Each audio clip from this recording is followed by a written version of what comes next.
अस्सलाम वालेकुम students previous lectures में हमने वेक्टर स्पेस को समझा, उसकी डेफिनेशन को, उसकी कंडीशंस को समझा, उससे रिलेटेड एग्जांपल को समझा। आज के वीडियो लेक्चर में स्टूडेंट्स हम डिस्कस करेंगे वेक्टर सबस्पेस। स्टूडेंट्स, जैसे हमारे पास एक सेट होता है और एक सबसेट होता है, सेम एज इट इज़ हमारे पास जैसे सब स्पेस है, जैसे एक स्पेस को हमने डिस्कस किया, ऐसे ही हमारे पास सब स्पेस भी होती है। अब सब स्पेस की डेफिनेशन क्या होती है, इसकी डेफिनेशन को समझते हैं कि बेसिकली सब स्पेस हमारे पास होता क्या है। अब इसके लिए हमें लेट करेंगे कि हमारे पास कोई एक स्पेस है, वेक्टर स्पेस, जो कि ओवर फील्ड एफ है।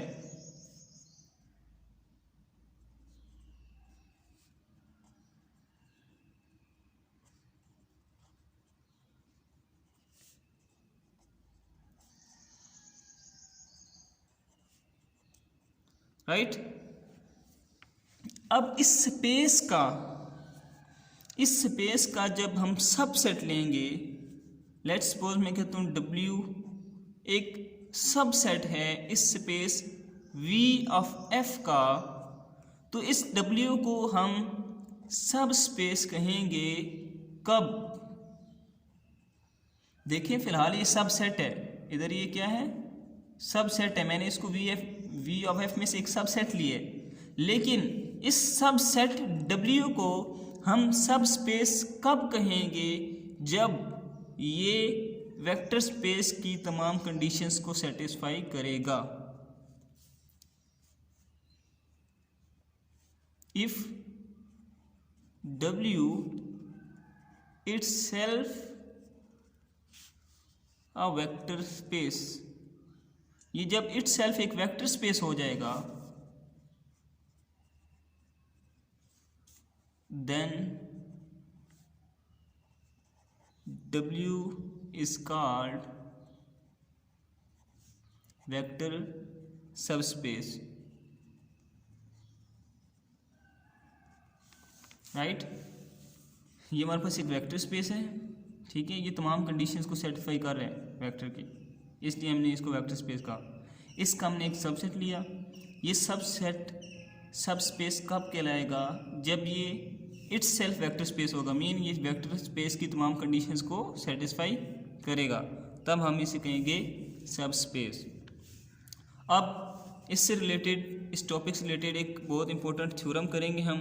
वो थ्योरम इसलिए भी इम्पोर्टेंट है क्योंकि जब भी आपको कोई वैल्यू गिवन होगी, किसी भी किस्म की वैल्यू, और आपको कहा जाएगा कि पता चलाएं कि ये जो वैल्यू है ये सब स्पेस है या नहीं है, वेक्टर सब स्पेस है या नहीं है, तो आप इस थ्योरम का यूज़ करेंगे तो आप इजीली उसको फाइंड आउट कर सकते हैं। ये थ्योरम मोस्ट इम्पोर्टेंट है, आगे चल के इसका बहुत ही ज़्यादा यूज़ होने वाला है। राइट, तो सबसे पहले हम उसकी स्टेटमेंट को देखते हैं। तो स्टूडेंट्स, हमारे पास थ्योरम की स्टेटमेंट कुछ इस तरह से है। A subset W of a vector space VF, जैसे कि हमने बात की कि सबसेट है VF का, इज अ सब स्पेस ऑफ VF। ये क्या होगा? ये सब स्पेस होगा इस वेक्टर फील्ड का if and only if for all AB belong to F and alpha beta belong to W। It implies that कि ये जो हमारे पास एक रिज़ल्ट है ये होल्ड कर जाएगा, ठीक है। वो क्या कहता है कि एक W है जो कि सबसेट है वेक्टर फील्ड का, वो क्या होगा? ये सब स्पेस होगा इफ़ एंड ओनली इफ़, जब ये रिज़ल्ट होल्ड कर जाएगा। मीन क्या है? If and only if mean कि हमने दो कंडीशन लेके चलनी है, ठीक है। पहले इसको फर्स्ट कंडीशन लेके चलेंगे, ये प्रूफ करेंगे, फिर इसको लेके चलेंगे और फर्स्ट को प्रूफ करेंगे। अब हम क्या करते हैं, पहले फर्स्ट कंडीशन लेके चलते हैं और ये प्रूफ करेंगे। फर्स्ट कंडीशन हमारे पास क्या है कि W जो है, let W be the vector subspace of V F कि ये क्या है, ये वेक्टर सबस्पेस है वी एफ का, ये हमें गिवन है। ठीक है, अब हमें पता है कि for all alpha belong to W, alpha belong to W and for all A belong to F, it implies that a alpha belongs to w। ये कैसे आया? देखिए स्टूडेंट्स, हमने कल वेक्टर स्पेस की कंडीशंस को पढ़ा था, राइट? उनमें हमने पढ़ा था कि हमारे पास स्केलर मल्टीप्लिकेशन होल्ड करती है डॉट के रिस्पेक्ट में। मीन क्या होता है कि हम एक एलिमेंट फील्ड में से लेते हैं और एक एलिमेंट हम लेते हैं वेक्टर स्पेस में से, वी में से। ठीक है, एक फील्ड एफ में से लेते हैं, एक वेक्टर में से एलिमेंट लेते हैं और इनका जो प्रोडक्ट होता है वो भी वी में बिलोंग कर जाता है। ठीक है, क्योंकि यहाँ पे हमने वी को स्पेस प्रूव करना होता है, वेक्टर स्पेस। सेम थिंग हमने यहाँ पे की है। यहाँ पे हमने क्यों की है? क्योंकि W हमारे पास वेक्टर सब स्पेस है और जो वेक्टर सब स्पेस होती है वो इटसेल्फ एक स्पेस होती है। यहाँ पे हमने बात की कि ये सब स्पेस कब होती है? जब ये इटसेल्फ एक वेक्टर स्पेस होती है। यहाँ पे W कब सब स्पेस होगा? जब ये इटसेल्फ वेक्टर स्पेस होगा, मतलब ये वेक्टर स्पेस की कंडीशंस को होल्ड करेगा। तो ये हमारे पास एक वेक्टर स्पेस की कंडीशन है जिसको यहाँ पे ये होल्ड करेगा। अगर alpha for all alpha belong to W and for all A belong to F, तो हमारे पास जो इनका प्रोडक्ट होगा ए अल्फ़ा वो डब्ल्यू में कंटेन कर जाएगा।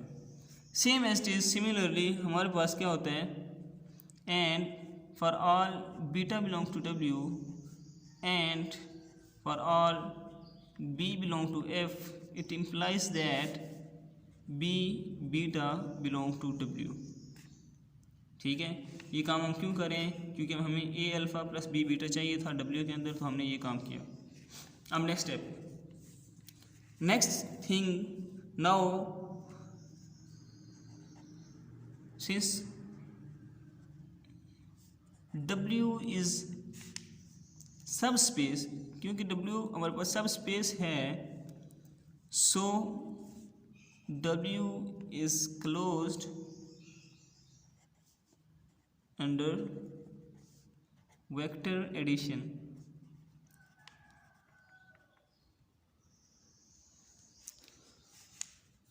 क्या इसने यहाँ पे क्या कहा है, क्या कहना चाह रहा है?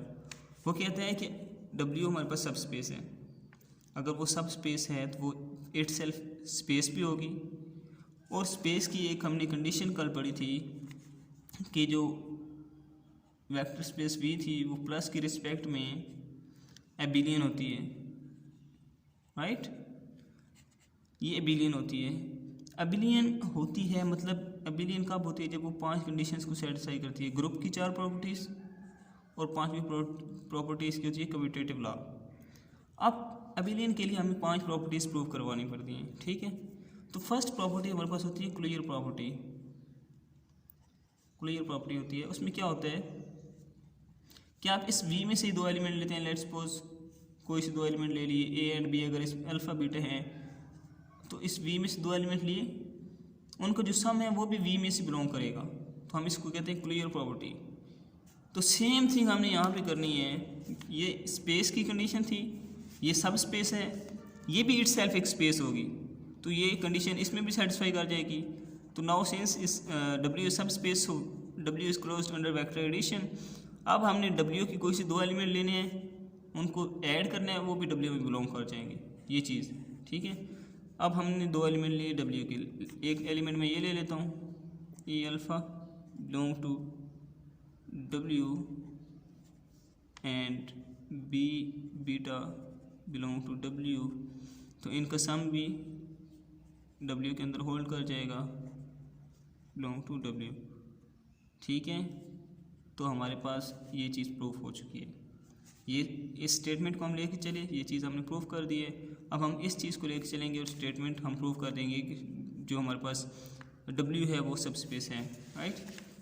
कन्वर्सली हम चलते हैं, कन्वर्स प्रोसेस करते हैं। कन्वर्सली क्या होगा स्टूडेंट्स कि for all AB belong to F and alpha beta belongs to W, it implies that A alpha plus B beta belong to W। ये हमारे पास कंडीशन है, इसको हम लेके चलेंगे और प्रूव कर देंगे, राइट। अब स्टूडेंट्स हमने W को we have to show that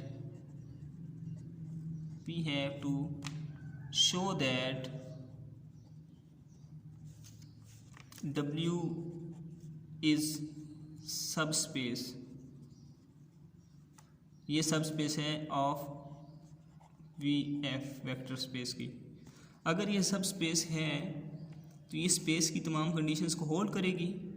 तो अब हमने क्या करना है, बेसिकली इस रिज़ल्ट को लेके चलना है और इस स्पेस की तमाम कंडीशंस को होल्ड करवाना है।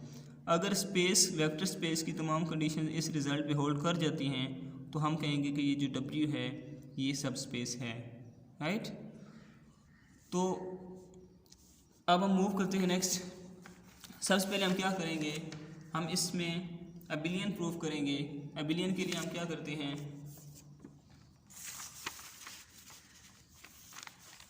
ये पहली कंडीशन थी हमारी कि हमने अबिलियन प्रूफ करना है। उसके लिए पहले हम इसको इनवर्स प्रूफ करते हैं, इनवर्स प्रॉपर्टी के लिए हम क्या करते हैं, put A is equal to 0, B is equal to -1 in equation in result 1। हमारे पास जो रिज़ल्ट 1 है, जो कि हमने ये रखा है कि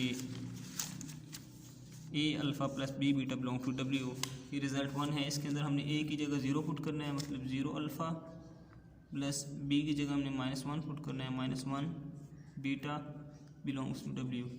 अब ये आ जाएगा 0 minus beta belongs to W। देखें यहाँ पे हमारे पास बीटा जो है वो W से बिलोंग कर रहा है, बीटा बिलोंग कर रहा है और माइनस बीटा भी बिलोंग कर रहा है, मतलब इन्वर्स प्रॉपर्टी होल्ड कर चुकी है कि अगर बीटा बिलोंग करता है और माइनस उसका इन्वर्स माइनस बीटा भी बिलोंग कर रहा है, ठीक है। ये इन्वर्स प्रॉपर्टी है। इन्वर्स प्रॉपर्टी क्या होती है कि अगर हमारे पास कोई एक नंबर A बिलोंग कर रहा है किसी वेक्टर से तो उसका इन्वर्स -A भी बिलोंग करेगा उस वेक्टर से। तो ये चीज़ हमने प्रूफ कर दी है कि अगर बीटा बिलोंग कर रहा है W से तो उसका इन्वर्स माइनस बीटा भी बिलोंग कर रहा है, राइट। सेकंड हम देखते हैं आइडेंटिटी। ये हम अबिलियन प्रूफ कर रहे हैं पहले, ठीक है। आइडेंटिटी के लिए हम करते हैं put A is equal to 0, B is equal to 0 in 1, right. अब A 0 पुट कर दिया, B भी 0 पुट कर दिया, तो ये हमारे पास क्या रह जाएगा,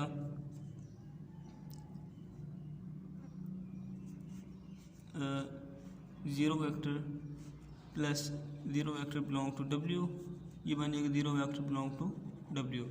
अब देखें जब हमने 0 से मल्टीप्लाई किया तो हमारे पास 0 जो है वेक्टर ये W से बिलोंग कर गया, मीन कि इसकी आइडेंटिटी होल्ड कर गई है, ठीक है। विद रिस्पेक्ट टू एडिशन हमारे पास आइडेंटिटी क्या होती है, 0, राइट। अब हम नेक्स्ट मूव करेंगे, क्लोज्ड प्रॉपर्टी देखेंगे हम, क्लियर प्रॉपर्टी, क्लियर चेक करेंगे इधर। क्लियर के लिए हम क्या करते हैं students, put A is equal to P is equal to 1, A भी 1 और B को भी हम 1 पुट कर देते हैं। It implies that 1 alpha plus 1 beta belong to W, result 1 जो है हमारे पास। अब यहाँ से हम कहते हैं alpha plus beta belong to W। ये क्या शो करता है कि ये क्लोज्ड है, क्यों? देखिए हमारे पास अल्फ़ा किस से बिलोंग कर रहा है, W से बिलोंग कर रहा है, बीटा किस से बिलोंग कर रहा है, डब्ल्यू से बिलोंग कर रहा है, अल्फ़ा भी डब्ल्यू से, बीटा भी डब्ल्यू से बिलोंग कर रहा है, और इन दोनों का जो सम है अल्फ़ा प्लस बीटा यहाँ पे वो भी किससे बिलोंग कर चुका है, डब्ल्यू से। तो क्लोजर प्रॉपर्टी हमारे पास यही होती है कि अगर कोई से दो एलिमेंट किसी सेट से बिलोंग करते हैं तो उनका सम भी अगर उसमें बिलोंग कर जाता है तो वो क्लोज्ड होता है। ठीक है, ये सम इसका बिलोंग कर चुके हैं। अब नेक्स्ट हमारे पास होती है एसोसिएटिव लॉ होता है और कम्यूटेटिव लॉ होता है।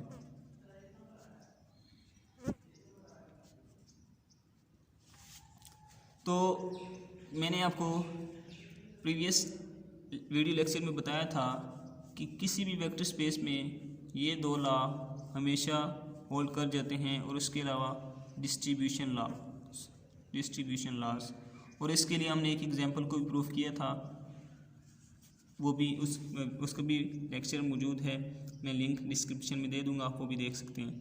तो ये जो तीन चीज़ें हैं, associative law, commutative law, distribution law, ये हमेशा होल्ड कर जाते हैं, राइट। तो यहाँ पे एसोसिएटिव भी अगर होल्ड कर जाए, कम्यूटेटिव भी होल्ड कर जाएँ, क्लोजर प्रॉपर्टी, आइडेंटिटी और इन्वर्स भी होल्ड कर चुके हैं, तो यहाँ पे हम कह सकते हैं कि इसके अलावा ये मैंने आपको वैसे बताया, यहाँ तक ये क्या है, आइडेंटिटी अबिलियन प्रूफ हो चुके हैं, क्योंकि 5 प्रॉपर्टीज़ में होल्ड कर चुके हैं, राइट। अब हमने अबिलियन वाला तो प्रूफ कर लिया, अब हमने सेकंड कंडीशन जो की थी स्केलर मल्टीप्लिकेशन, उसको चेक करना है। उसके लिए हम क्या करते हैं, put A is equal to 0, A 0 put कर देंगे, 0 अल्फ़ा प्लस बी बीटा रह जाएगा बिलोंग टू डब्ल्यू, ये हो जाएगा B beta belong to W. अब देखें स्टूडेंट्स, स्केलर मल्टीप्लिकेशन क्या होती है कि एक हमारे पास स्केलर नंबर होता है और एक कोई वेक्टर होता है, जो स्केलर होता है ये फील्ड से बिलोंग करता है, और कोई वेक्टर होता है जो कि किसी वेक्टर स्पेस से बिलोंग करता है, और इनका जो दोनों का प्रोडक्ट है ए बीटा वो भी इस वेक्टर में से बिलोंग कर जाता है, तो इसको हम कहते हैं स्केलर मल्टीप्लिकेशन। तो ये देखिए यहाँ पे एक स्केलर नंबर है और एक वेक्टर है और इनका प्रोडक्ट डब्ल्यू में बिलोंग कर रहा है, तो स्केलर मल्टीप्लिकेशन भी हमारे पास होल्ड कर चुकी है। थर्ड हमारे पास प्रॉपर्टी जो थी उसमें हमने डिस्ट्रीब्यूशन लॉ को होल्ड किया था। तो डिस्ट्रीब्यूशन लॉ मैं आपको ऑलरेडी बता चुका हूँ कि इसमें होल्ड करते हैं मस्ट। तो हम यहाँ पे कह सकते हैं कि since W is a subset of V and all elements of V holds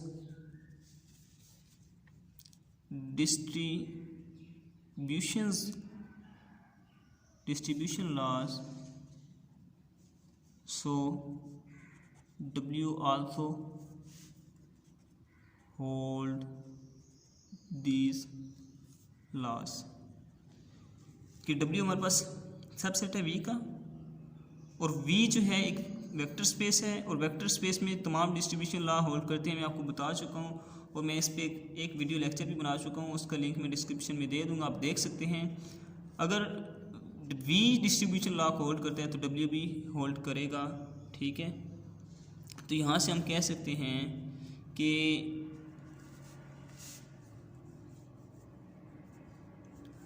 इधर आप पॉइंट बना दें, W is abelian group with respect to addition। Second point क्या था, W is closed under scalar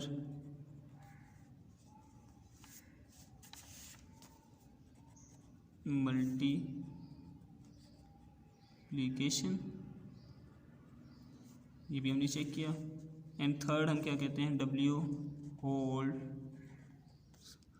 all the distribution laws, ये तमाम distribution laws को भी होल्ड करता है। सो यहाँ से हम कह सकते हैं कि W is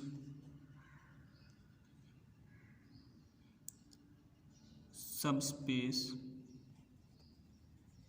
of vector space और फील्ड है, क्योंकि W में तमाम प्रॉपर्टीज़ कंडीशंस होल्ड कर चुकी हैं, यहाँ से हम कह सकते हैं कि W क्या है, सब स्पेस है।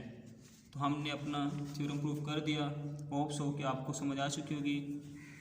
फिर भी अगर आपको कोई पॉइंट समझ ना आया हो तो आप कमेंट सेक्शन में पूछ सकते हैं। उसके अलावा डिस्क्रिप्शन में मेरा व्हाट्सएप कॉन्टैक्ट नंबर भी है, आप वहाँ भी मुझसे पूछ सकते हैं। आज के लिए इतना काफ़ी, मिलते हैं नेक्स्ट लेक्चर में। अल्लाह हाफिज़।